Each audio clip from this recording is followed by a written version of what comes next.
جب رمضان المبارک آتا ہے جنت کے دروازے کھول دیے جاتے ہیں، جہنم کے دروازوں کو بند کر دیا جاتا ہے، شیطانوں کو زنجیروں میں جکڑ دیا جاتا ہے، اور اللہ تعالیٰ ایک ایک عمل پر 70 گنا ثواب میں اضافہ فرما دیتا ہے۔ اب یہ ہمیں اس پر سوچنے کی ضرورت ہے، غور کرنے کی ضرورت ہے کہ ہم نے رمضان سے فائدہ کیا حاصل کرنا ہے۔ پہلی بات یہ کہ رمضان المبارک کا مقصد کیا ہے۔ اللہ تعالیٰ قرآن مجید میں فرماتا ہے، یا ایھا الذین آمنوا کتب علیکم الصیام، اے ایمان والو تم پر روزے فرض کیے گئے، کما کتب علی الذین من قبلکم، جیسا کہ تم سے پہلے لوگوں پر فرض کیے تھے۔ روزوں کی فرضیت کا مقصد کیا ہے؟ فرمایا لعلکم تتقون، یہ امید کرتے ہوئے تاکہ تمہیں تقوی کی دولت نصیب ہو جائے۔ بیٹا، روزہ بھوک اور پیاس کو صرف برداشت کر لینے کا نام نہیں، بلکہ روزہ اپنے آپ کو گناہوں سے بچانے کا نام ہے۔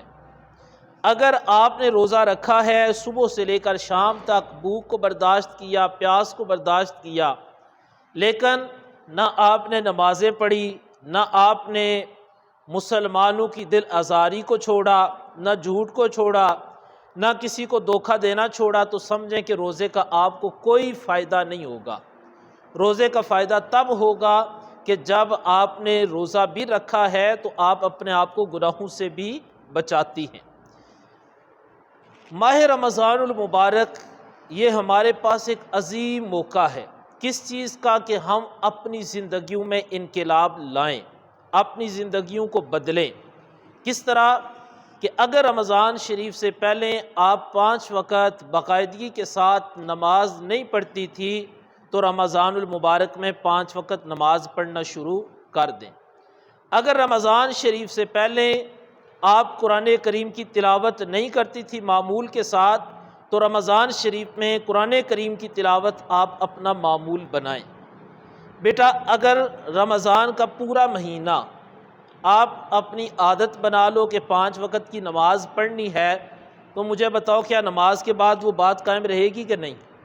رمضان کے گزرنے کے بعد جب کوئی بھی کام انسان کی عادت بن جائے، خواہ اس کو کوئی بھی آپ مثال لے لو، تو جب وہ کچھ عرصہ مکمل ہو جاتا ہے تو اس کے بعد بندے کی عادت قائم رہتی ہے۔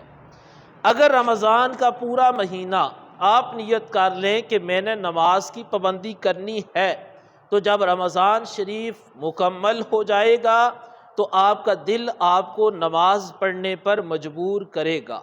شاید کہ گزشتہ سال بھی میں نے آپ کو یہ حدیث مبارکہ سنائی ہو کہ جو شخص جان بوجھ کر ایک نماز چھوڑتا ہے، جہنم کے دروازے کے باہر اس کا نام لکھ دیا جاتا ہے۔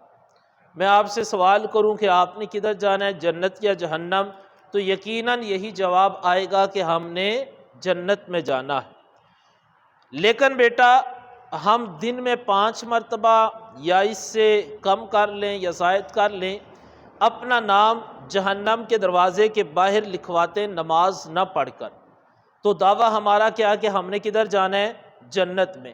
اگر جنت میں جانا ہے تو پھر ہمیں کیا کرنا پڑے گا؟ 5 وقت نماز کی پابندی۔ تو ساری بچیاں کوشش کریں گی بیٹا نماز کی پابندی کی۔ دوسرا عمل یہ کرو رمضان شریف میں قرآن کریم کی تلاوت۔ بیٹا، اگر ملک کو دیکھیں، ملکی حالات دیکھیں یا عالمی حالات دیکھیں، خاندانوں کے حالات دیکھیں یا گھروں کے حالات دیکھیں، ہر گھر کے اندر پریشانیاں ہیں۔ بلکہ میں تو یوں کہتا ہوں کہ ہر بندے کی زندگی میں بے سکونی ہے، سکون نہیں ہے۔ اس کا بہترین حل یہ ہے کہ آج بھی اگر ہم قرآن سے اپنا تعلق جوڑ لیں تو اس کی برکت سے اللہ میں سکون کی دولت عطا فرمائے گا۔ بیٹا، اپنی زندگی میں یہ معمول بناؤ کہ ہر روز صبح کا آغاز آپ نے قرآن کریم کی تلاوت سے کرنا ہے۔ کس چیز سے کرنا ہے؟ اور آپ چونکہ بڑی بچیاں ہو، آپ یہ کوشش کرو زیادہ نہیں تو کم از کم قرآن کی صرف ایک آیت، اس کا ترجمہ اور اس کی تفسیر ہر روز آپ کا یہ معمول ہو کہ آپ نے صبح اٹھ کر نماز پڑھنے کے بعد قرآن کی ایک آیت اس کا ترجمہ اور اس کی مختصر سی تفسیر پڑھنی ہے۔ اس کا کیا فائدہ ہوگا؟ ایک تو قرآن پڑھنے پر ثواب ملے گا، گناہوں کی معافی ملے گی، درجات میں بلندی ہوگی، اور دوسرا یہ ہوگا کہ جب آپ ترجمہ پڑھنے کی کوشش کرو گی اور ساتھ تفسیر پڑھو گی تو اس وقت آپ کی زندگی بدلنا شروع ہو جائے گی۔ آپ کو پتہ چلے گا کہ قرآن ہمیں ایک ایک لمحے میں زندگی گزارنے کا کون سا طریقہ عطا فرما رہا ہے۔ تو کیا ساری بچیاں کوشش کریں گی بیٹا؟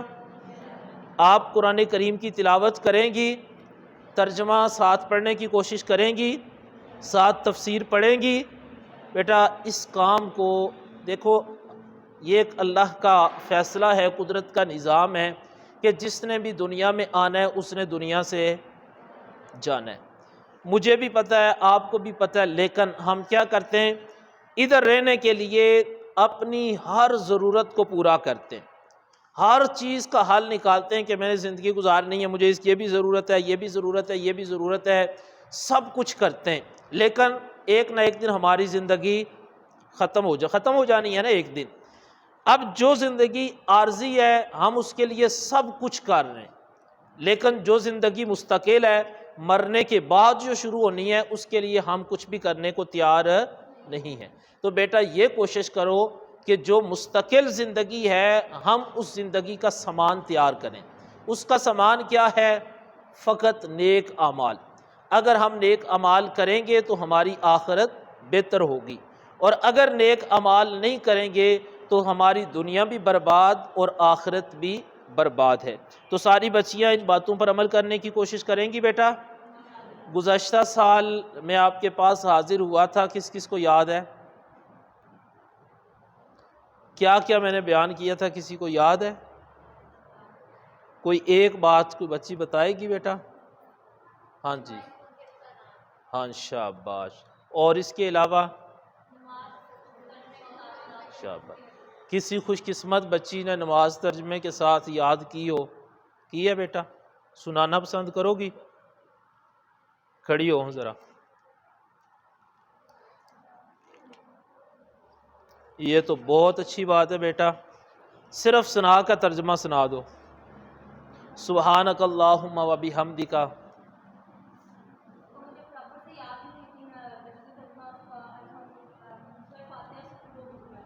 سورہ فاتحہ کا سنا دو۔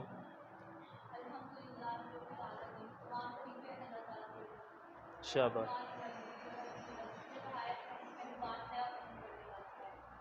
بیٹھ جاؤ بیٹا، ماشاءاللہ، ادھر آگے آ جاؤ بیٹا۔ گزشتہ سال، ہاں جی آؤ، گزشتہ سال جب میں آپ کے پاس آیا تھا، بلکہ اس سے 2 سال قبل، تو اس وقت میں آپ کو کہتا تھا نماز یاد کرو، ترجمہ یاد کرو۔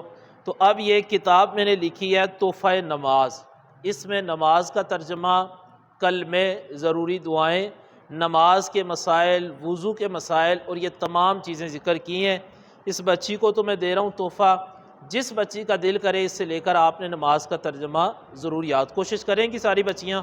لو بیٹا یہ آپ کا انعام ہے۔ چلو، اور کوئی بچی؟ بیٹا کسی اور نے نماز کا ترجمہ یاد کیا ہو؟ کوئی اور تیسری بات جو میں نے آپ کو بتائی ہو گزشتہ سال، کسی کو یاد ہو؟ کوئی نہیں؟ چلو، جو آج باتیں میں نے آپ کو بتائی ہیں آپ سب نے یہ کوشش کرنی ہے کہ اس پر عمل کریں۔ اس کے ساتھ یہ کتاب میں نے لکھی ہے نصاب حیات، زندگی کا نصاب، یہ 1100 موضوعات پر مشتمل ہے، اس کی پہلی جلد ہے۔ یہ ادھر آپ کے کالج میں لائبریری میں رکھوا دوں گا۔ تو آپ بچیوں نے یہ کوشش کرنی ہے کہ اس کتاب کو ضرور پڑھنا بیٹا، لازمی نہیں کہ پوری کتاب ہی پڑھو، اگر آپ کوئی ایک موضوع ہی پڑھ کر اس پر عمل کر لو گی تو میرا لکھنے کا مقصد پورا ہو جائے گا۔ اللہ تعالی ہم سب کو عمل کی توفیق عطا فرمائے۔ اللہم صلی علی سیدنا و مولانا محمد وعلی آل سیدنا و مولانا محمد و اصحاب سیدنا و مولانا محمد وبارک وسلم صلی علیہ۔ مولا کریم جو درس دیا الہی سب کو اس پر عمل کی توفیق عطا فرما۔ یا اللہ ماہ رمضان المبارک میں زیادہ سے زیادہ عبادات کی توفیق عطا فرما، اعمال صالح کی توفیق عطا فرما۔ رمضان میں اور رمضان کے بعد ہمیشہ ہمیں گناہوں سے بچ کر اپنی زندگی گزارنے کی توفیق عطا فرما۔ یا اللہ پورے عالم اسلام کی خیر فرما، بالخصوص فلسطین کے مظلوم مسلمانوں کی غائبانہ مدد فرما۔ یا اللہ اس ادارے کو مزید عزتیں برکتیں عطا فرما، جتنی بھی بچیاں اس درس قرآن میں شامل ہوئی یا اللہ ان سب بچیوں کو دنیا اور آخرت میں عزتیں عطا فرما۔ اللہم صلی وسلم علی رسولک الکریم و آلہ الطاہرین، رب اغفر وارحم وانت خیر الراحمین، وصلی اللہ تعالی علی خیر خلق محمد و آلہ و اصحابہ اجمعین۔